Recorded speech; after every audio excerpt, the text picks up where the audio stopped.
Hello, this is John, host of MGTOW is Freedom. I want to thank all of you guys, all of you, for watching this channel, for sharing your ideas, for subscribing, for making MGTOW what it is.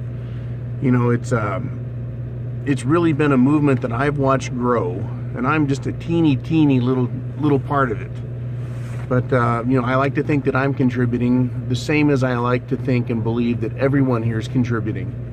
And it is growing. But, you know, it's the ideas about men, what we need, what life is about, that makes this movement or this philosophy happen. And there's no real one way that MGTOW works. You know, we're all going our own way and deciding what works best.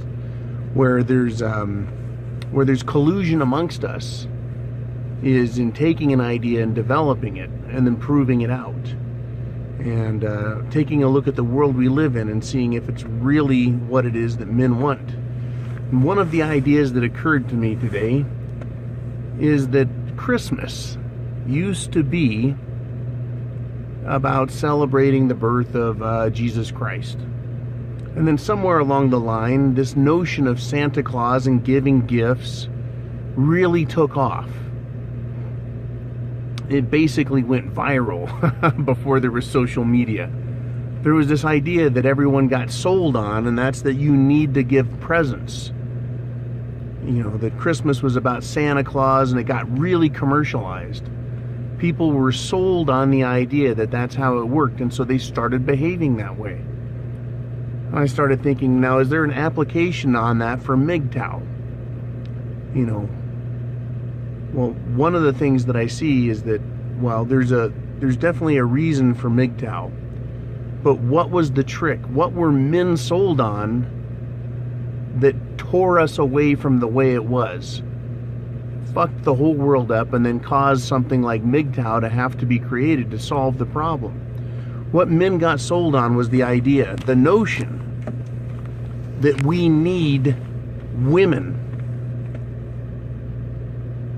Now, having friends as a man is fantastic. You get everything you want from your guy friends, except a domestic servant, a sex toy, and someone to make babies for you. But we were sold on some idea. Something got in men's heads. Now, I do know that when prostitution was made into a bad thing, in order to get sex, men had to start marrying women. I don't think it was an instantaneous event that occurred there, though. I think there was a good deal of commercialization, of selling that happened. And what I mean by that is men started hearing things. They were shamed into things, right? But let's just look at the nice sales side. So let's just say a family or women noticed a man and he was single, a family member, he's single. So what they would tell him is how unhappy he was. Right? They would say, oh geez, you're not married. That's terrible. You need a woman to put your life together. You need a woman so that you can share things with. You need a woman because X, Y, Z. Men were told that they needed that. You have to have a woman to find happiness. Yeah, you're doing good now, but imagine how well you'll be doing when you have a woman. And that was sold to us. It was sold to me as I grew up. You know, what do you need? You need a woman to marry. You need a woman for happiness. Essentially, everything in your life, you know, we should strive for happiness, for success. And we as men were told that a woman will bring happiness. You know, and it used to be that women would do things for you. She'll cook, she'll clean, she'll give you sex, right? She'll be good for your social standing. All of those positive attributes, right? And then it just boil it right down to happiness. But what did we really get for our efforts through this process that saw the concept, the birth, the expansion, and then the domination of our world of feminism? right? Gynocentrism. What did we really get for it? Happiness? Completeness? You know, I look at my life. I'm told I need a woman in order to be happy. But when you get a woman, what do you get? What do you really get for that woman? Do you get peace in your life and harmony? After 6 months in a relationship, look at the peace level you have. No, you don't. You don't get peace. You know, do you get harmony? Right? Those two words go together. Peace and harmony.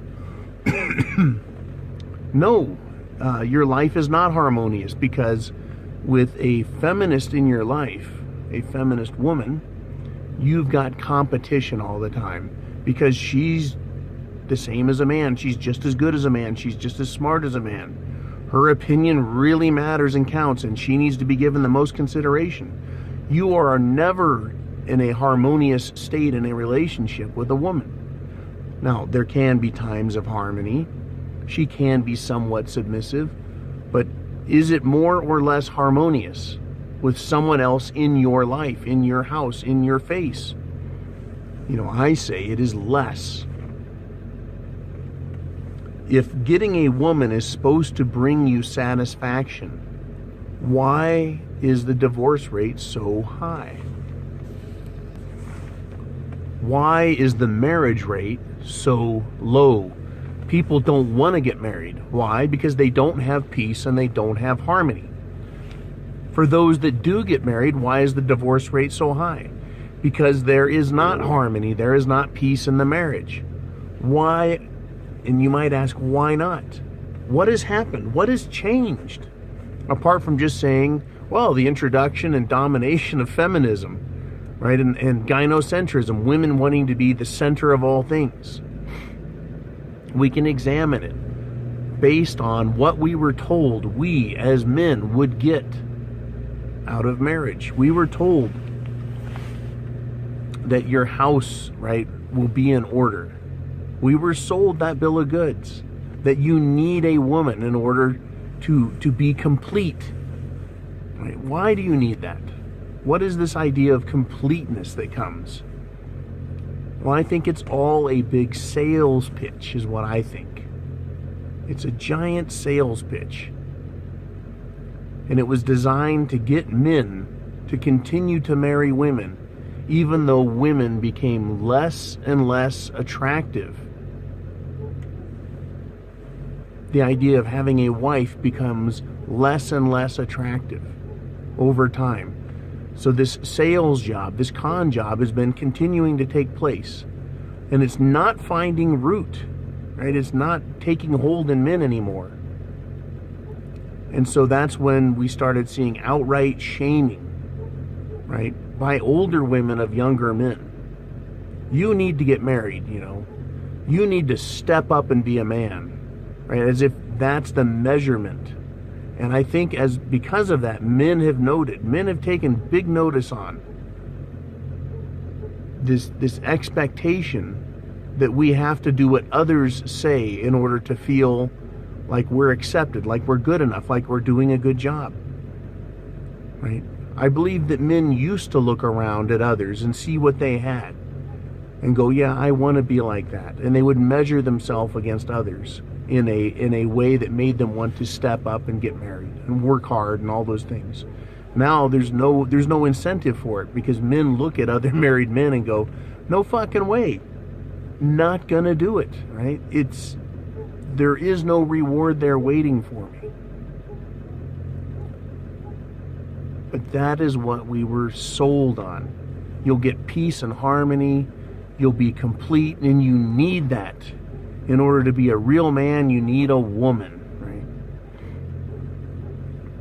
It went from just this is the way it was, to being sold on it, then being shamed about not being married, and then guilted, and now they're coming right down to demanding it, right? Now they don't just shame you, they call you names and attack you. They want you to give them what they want, which is your money and your time and your life. And they just come right out and they're vicious and they put you down. They say things like, man up, right? As if you're not a man. It's funny how women are almost becoming like roadside bandits. As you walk by them, you have to look over your shoulder to make sure they're not coming after you and attacking you. They don't just want to have a relationship. They want to know what kind of car you drive, how much money you make, what is your job title and your ambition, what's your education level. They're almost like criminals that want to know all about you before they move in for the attack, because they want to make sure, and this is really important, this is key, they want to make sure you're worth spending their time on to victimize you. You want peace and harmony in your life?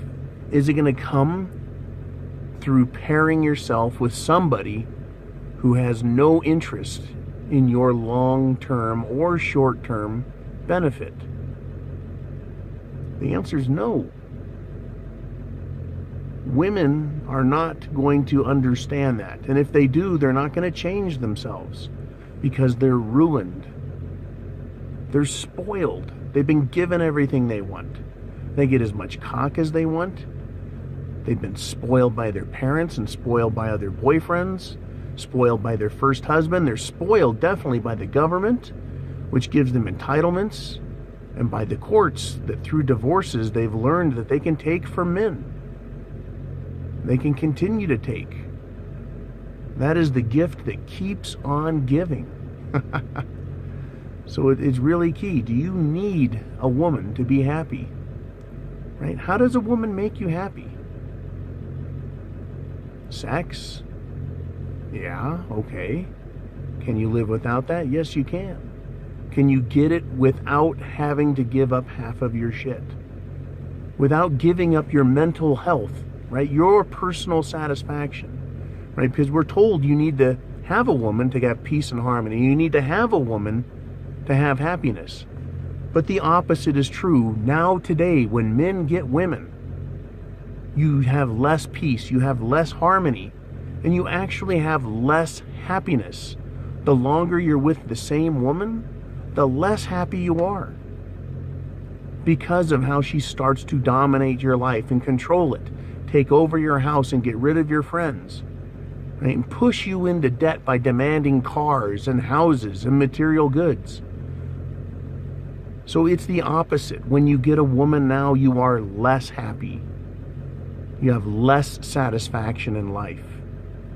You become less successful because rather than working in a cash positive environment, you work yourself into debt.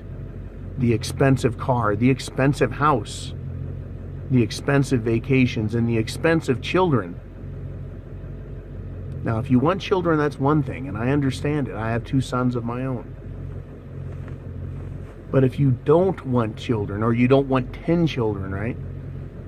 Women want children because they get you and they've got you. Now you're locked into them and they've got you for child support and spousal support in a divorce. So you know you're had. Now you're their property. Now you're the woman's possession. You're her husband, not she's your wife. You know, who's the boss? Who wears the pants? Well, I say, I have the penis.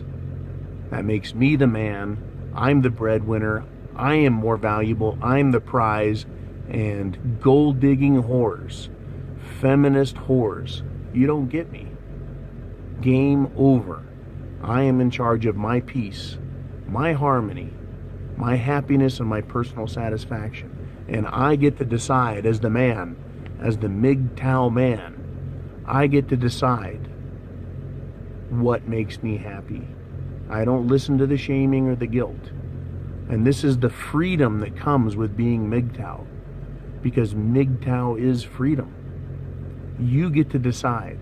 And you don't have to listen to anybody else tell you that you must be miserable and you must be sad because you don't have a woman in your life. When it's actually the exact opposite. When you don't have a nagging feminist bitch in your life, you're more happy. All right, this is John, host of MGTOW is Freedom, saying have a great night, great day.